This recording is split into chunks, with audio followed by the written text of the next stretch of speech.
তোমরা কি জানো কাল রাত কি ছিল? কাল রাত আর কি বা ছিল? কাল রাত ছিল প্রতি রাতের মতো একটি সাধারণ রাত। মোটেও না, কাল রাত ছিল পূর্ণিমার রাত, আর পূর্ণিমার রাত কখনো সাধারণ রাত হতেই পারে না। কাল রাত ছিল বেশ দিনের মতো আলোকিত, এবং কাল রাত্রে আমরা বাড়ির উঠানে বরফ পানি খেলেছি। সত্যি? দিনের বেলাতে তো প্রতিদিনই সূর্যের আলো থাকে, প্রতি রাতে তাহলে চাঁদের আলো থাকে না কেন? যদি প্রতি রাতেই পূর্ণিমার রাত থাকতো তাহলে কি না মজা হতো, তাই না বলো? আচ্ছা, আমরা প্রত্যেকদিন রাতে চাঁদকে একই রকম ভাবে দেখতে পাই না কেন?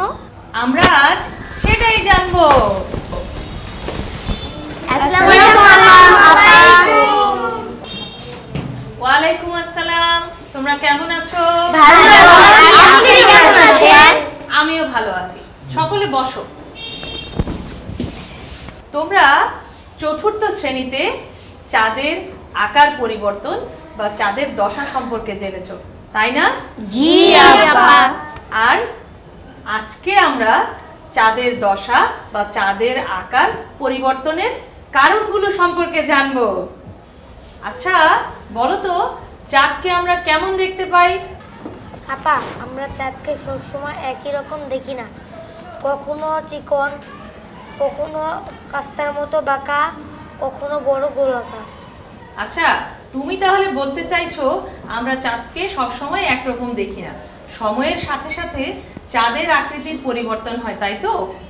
সময়ের সাথে চাঁদের এই আকৃতির পরিবর্তনকে আমরা চাঁদের দশা বলি। আচ্ছা একটু ভেবে বলো তো, চাঁদের এই আকৃতির পরিবর্তন কেন হয়?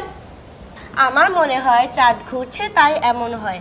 আমরা জেনেছি যে পৃথিবী অক্ষে আবর্তনের ফলে দিন এবং রাত হয়, ঠিক একই কারণে। চাঁদও দুইভাবে ঘোরে। চাঁদ তার নিজ অক্ষে ঘোরে।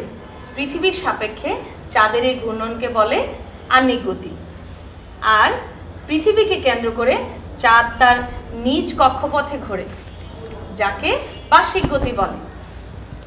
পৃথিবীকে কেন্দ্র করে চাঁদের আবর্তন আর চাঁদের এই ঘূর্ণনকে আমরা কোথা থেকে দেখছি তার উপরে নির্ভর করে সৃষ্টি হচ্ছে চাঁদের দশা।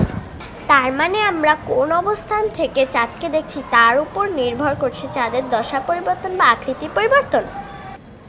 ব্যাপারটা একটু জটিল মনে হচ্ছে। তাহলে চলো চাঁদের এই দশা সৃষ্টির ভিডিওটি আমরা দেখে নিই। পূর্ণিমা থেকে শুরু করে চাঁদের দশা পরিবর্তন হওয়া এই বিষয়টি মূলত চক্রাকার। এটি 29 দিনে সম্পন্ন হয়ে থাকে।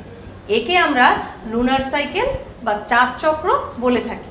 চাঁদের যে কোনো একটি অংশ সব সময় পৃথিবীর দিকে মুখ করে অবস্থান করে থাকে, তাই আমরা পৃথিবী থেকে সব সময় চাঁদের এই অংশটি দেখতে পাই আর এর বিপরীত পাশের অংশটি দেখতে পাই না। পৃথিবী থেকে দেখতে ভিন্ন হওয়া সত্ত্বেও চাঁদের অর্ধেক অংশ সবসময় সূর্যের আলো দিয়ে আলোকিত হয়ে থাকে, আর অর্ধেক অংশ সবসময় অন্ধকারে থাকে। আমরা যদি মহাকাশে যেতাম তাহলে কি সবসময় চাঁদকে একই রকম দেখতাম? আমরা পৃথিবী থেকে কেবল চাঁদের আবর্তনরত আলোকিত অংশ দেখতে পাই, যা সময়ের সাথে সাথে পরিবর্তিত হয়। আর চাঁদের আলোকিত পরিবর্তিত আকৃতিই হলো চাঁদের দশা।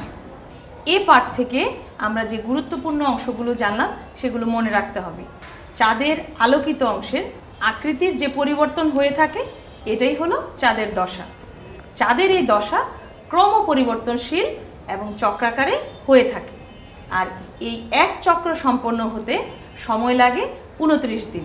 পৃথিবীর চারপাশে চাঁদের ঘূর্ণন আর সূর্যের সাপেক্ষে চাঁদের অবস্থানের কারণে চাঁদের আলোকিত অংশের আকার পরিবর্তন হয়। আর চাঁদের আলোকিত অংশের এই আকার পরিবর্তনকেই আমরা চাঁদের দশা বলি। এটি তোমাদের মহাকাশ সম্পর্কে, মহাবিশ্ব সম্পর্কে জানতে আরও আগ্রহী করে তুলেছে, তাই তো? জি।